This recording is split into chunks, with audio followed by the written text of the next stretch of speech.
Kita tes di kertas HVS, perhatikan untuk kehalusannya. Dari pangkal hingga ujung seperti ini.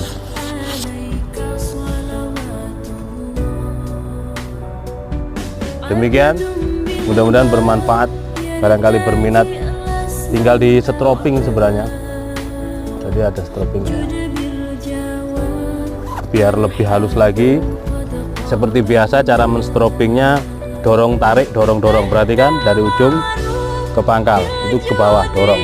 Lalu bilanya dibalik, tarik, dorong, tarik, dorong, tarik, dorong, tarik. Ini yang standar, atau dorong, tarik, dorong,